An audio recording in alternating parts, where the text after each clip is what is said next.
사도신경을 통하여 우리의 신앙을 고백합니다.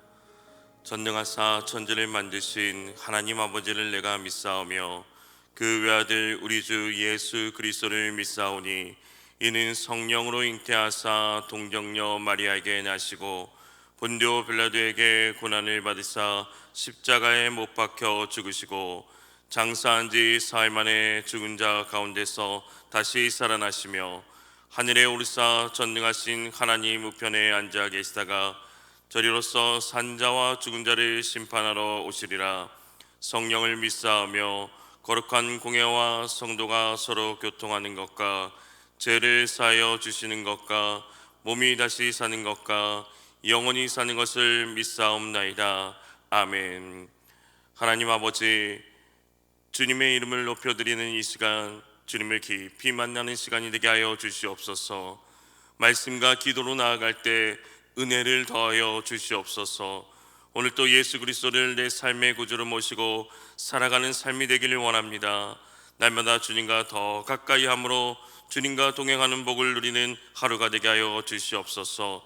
오늘 또 세상에 익숙하게 사는 삶이 아니라 영적으로 도전하는 삶, 하나님을 의지하고 말씀대로 사는 삶이 되게 하옵소서. 오늘 또 기도하며 나아갈 때 하나님께서 함께 하심을 깨닫고 두렵지 않고 믿음의 길을 걸어갈 수 있는 지혜와 용기를 더하여 주시옵소서. 삶의 문제, 연약한 육신의 질병과 아픔의 문제도 회복시켜 주시옵고 우리의 간절한 기도에 주여 응답하여 주시옵소서. 말씀을 듣고 묵상할 때 오늘 하루 예수 그리스도를 내 삶의 구주로 모시고 살아갈 때 슬픔이 기쁨으로 변하게 하여 주시옵소서. 이 시간 간절히 기도하는 제목과 간구를 들어 주시옵소서. 예수 그리스도 이름으로 기도합니다. 아멘. 찬송가 267장 주의 확실한 약속의 말씀 듣고, 찬송가 267장입니다. 주의 확실한 약속의 말씀 듣고 주만 믿으며 구원을 얻으리라. 할렐루야 할렐루야. 내가 예수를 믿어 그의 흘리신 피로 내 죄 씻었네. 할렐루야 할렐루야. 내가 예수를 믿어 그의 흘리신 피로 내 죄 씻었네.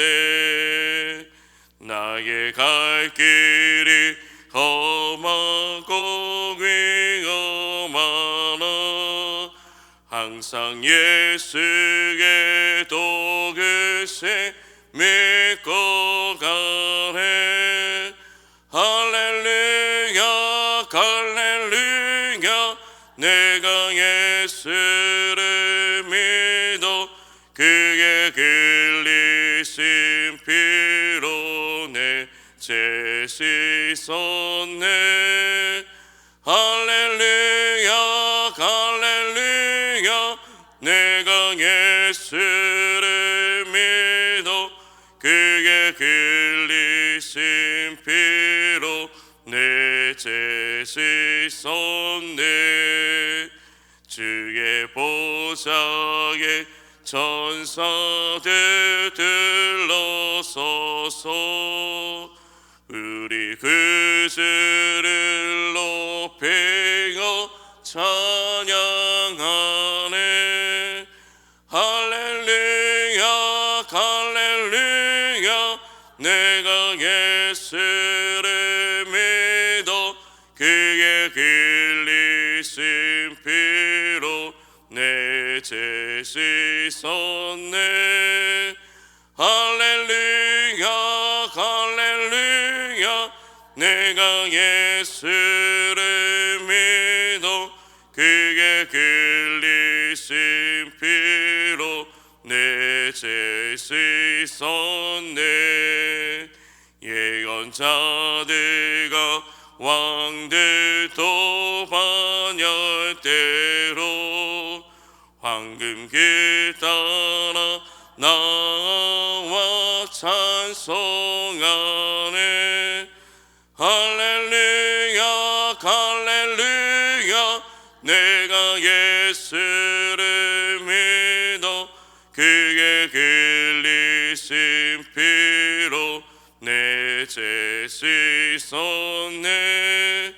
할렐루야 할렐루야 내가 예수를 믿어 그의 빌리신 로 내 죄 씻었네.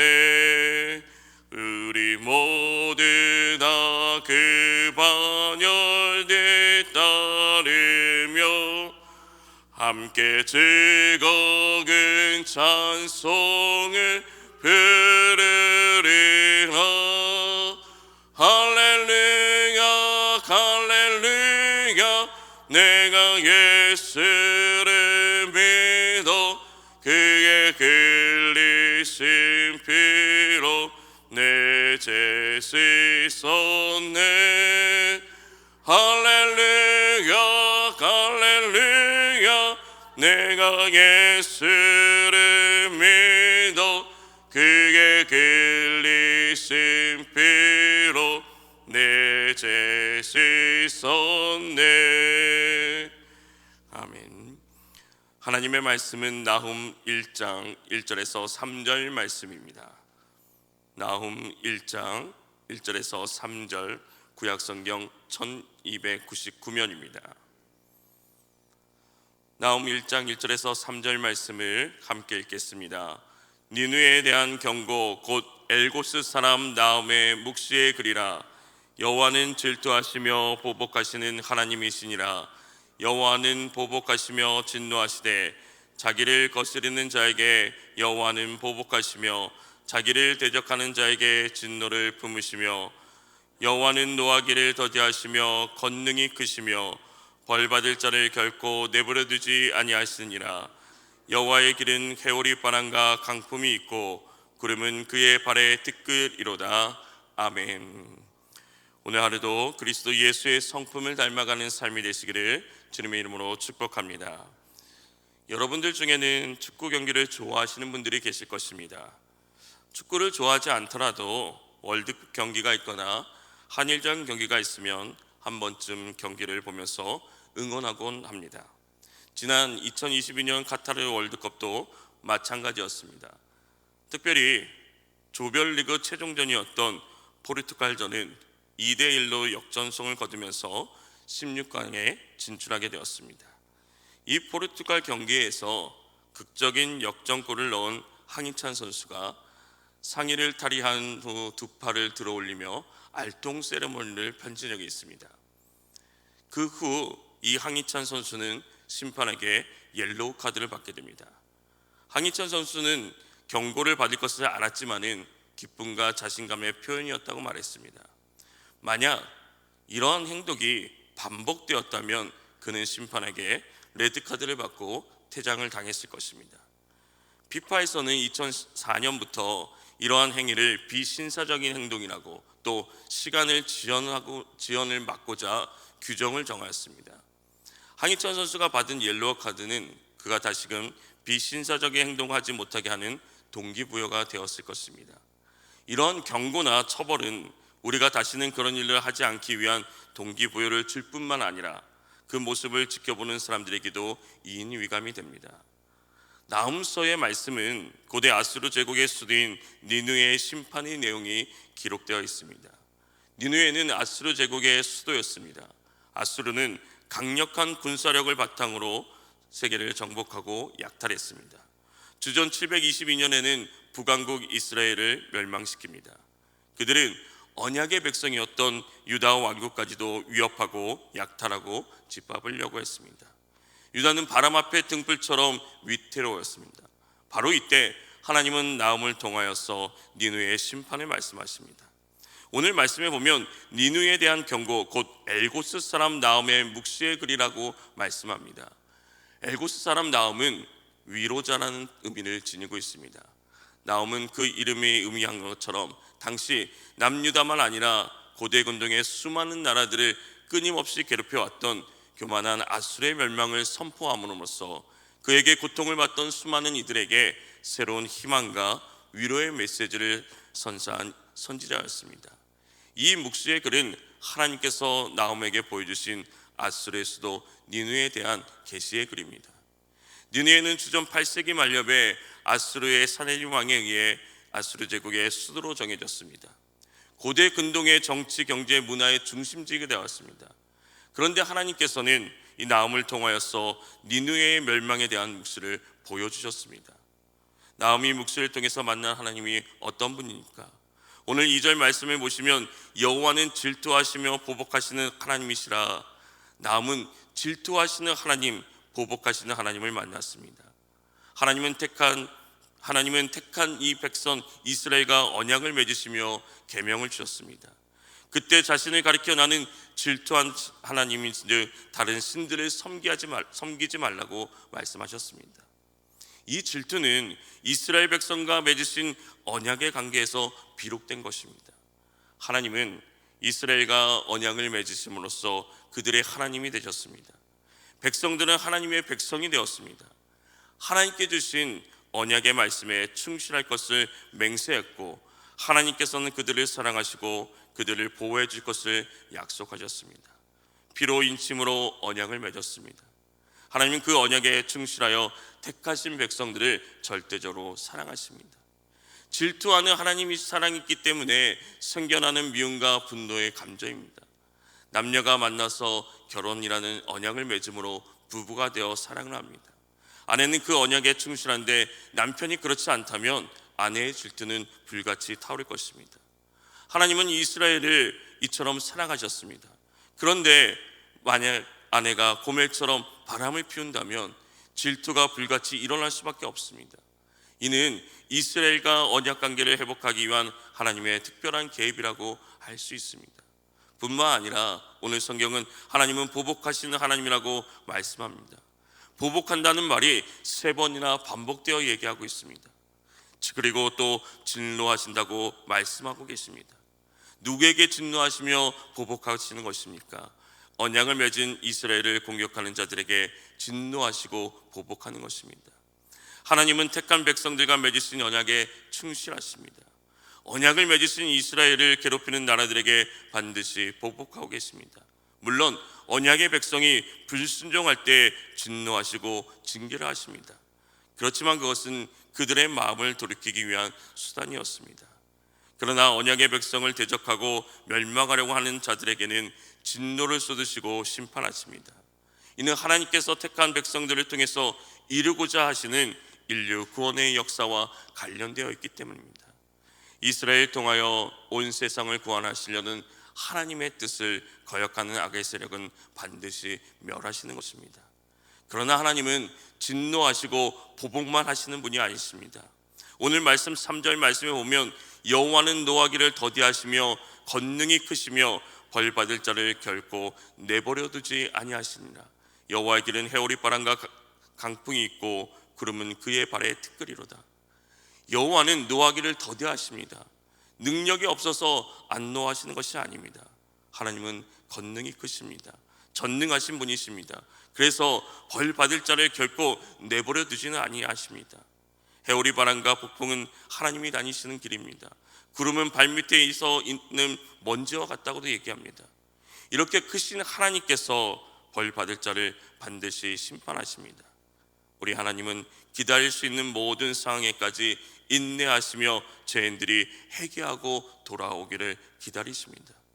그렇지만 끝까지 회개하지 않는 자들에게는 반드시 심판이 있다는 사실입니다. 하나님은 니느웨 백성을 오래 참으셨습니다. 먼저 요나를 보내서 그들에게 회개의 메시지를 전하셨습니다. 그랬을 때 그때 왕은 베옷을 입고 금식하며 회개하며 온 백성이 금식하고 회개하였습니다. 그들이 회개했을 때 조건 없이 죄를 용서해 주시고 심판을 거두어 주셨습니다.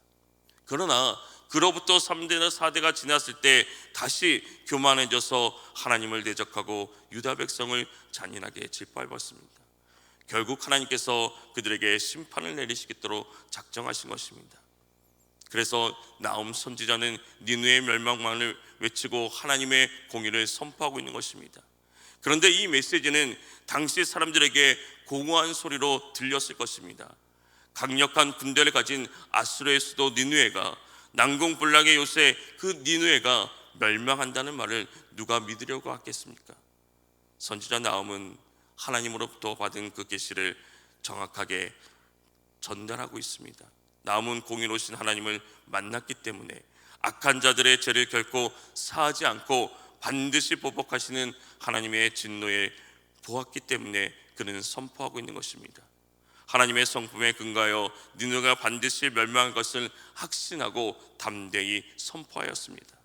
이는 마치 노아가 홍수 심판이 있기 전 120년 전에 방주를 만들며 심판을 경고한 것과 같습니다. 결국 인간이 범접할 수 없는 하늘의 높은 구름이라 할지라도 하나님의 심판의 바람이 불면 티끌처럼 사라져버리는 것처럼 아무리 승승장구하는 아수르라 할지라도 하나님께서 심판을 단행하시면 그들이 흔적조차 찾지 못할 만큼 절저히 멸망을 당하고 완전히 끝날 것임을 깨달아야 했습니다. 이 심판의 말씀을 들은 니느웨는 다시 한번 뉘우치고 회개의 자리로 돌이켜야 했습니다.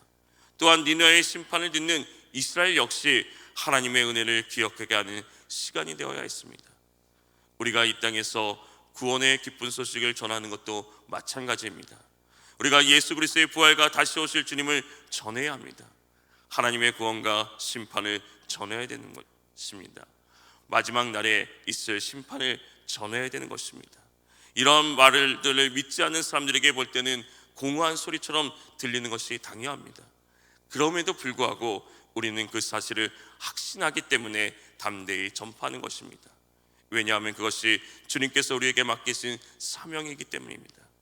갈수록 복음을 외면하는 세상에서 우리가 복음을 전하는 것이 결코 쉬운 일은 아닙니다. 세상 사람들의 조롱과 핍박이 닥쳐오고 완악한 사람들의 마음에 아무리 복음을 외쳐도 반응이 없을 때 낙심하게 됩니다. 그러나 복음을 전하는 것을 포기하는 것이 아니라 우리가 주신 그 복음 전파의 사명을, 주님이 주신 지상 명령을 이란 것을 기억하며 오늘도 그 복음을 전하는 일에 힘쓰며 나아가야 되는 것입니다. 사랑하는 성도 여러분, 요나 선지자가 하나님의 말씀을 전한 뒤 약 100여 년이 지난 뒤 나움 선지자는 니느웨의 멸망을 선포했습니다. 예수님은 니느웨의 모습을 통해서 당시 유대인들에게 그리스도의 이적을 보고도 회개하지 않는 자들은 니느웨 사람들로부터 정죄를 받을 것을 말씀하셨습니다. 니느웨 사람들의 모습이 오늘 우리에게 타산지석과 반면교사가 되어야 하는 것입니다. 오늘 우리가 하나님의 은혜를 잊고 살아갈 때 그 은혜를 기억하고 다시 돌아오도록 동기부여해 주는 말씀은 무엇이 있습니까? 환난날에 산성이 되시고 힘이 되시는 하나님의 말씀을 의지하며 오늘도 담대하게 복음을 전하며 나아가는 저와 여러분이 되시기를 주님의 이름으로 축원합니다. 하나님 아버지, 오늘 니느웨의 심판의 말씀을 통해 우리의 삶을 돌아보는 시간이 되기를 원합니다. 구원받은 자답게 살아갈 수 있도록 지혜와 용기를 더하여 주시옵소서. 언제나 선하시며 환난날에 산성이 되시는 하나님과 더불어 진리를 수놓아가는 삶을 살아가길 원합니다. 잃어버린 영혼을 찾으시는 주님의 마음을 품고 복음을 전하며 살아가는 복된 하루가 되게 하여 주시옵소서. 오늘 또 주님의 성품을 기억합니다. 설득을 깨달아 알기 원합니다. 주님이 말씀하실 때 그 말씀을 듣고 살아갈 수 있도록 주님 함께하여 주시옵소서. 하나님이 주신 능력으로 살아가는 복된 한날이 되게 하여 주시옵소서. 이 시간 간절히 기도하며 부르짖으며 나갑니다. 주님께서 들으시고 응답하시고 역사하여 주시옵소서. 삶의 문제들, 연약한 육신의 문제들, 간절한 기도의 문제들, 자녀의 문제들 주님 앞에 엎드려 놓고 간절히 기도하며 나오니 주님 응답하여 주시옵소서. 오늘 또 주님의 말씀을 따라 살아가기 원합니다. 주님 역사하여 주시옵소서. 예수님의 이름으로 기도합니다. 아멘. 오늘 들은 말씀을 기억하면서 오늘 우리가 원수를 갚으시는 하나님을 의지하게 하옵소서. 우리 교회가 복음을 전해야 할 자들을 찾아가게 하옵소서. 이 땅이 하나님의 심판의 때가 있음을 깨닫게 하옵소서. 우리 이 시간 주님의 이름을 간절히 부르며 기도하며 나갑니다. 주여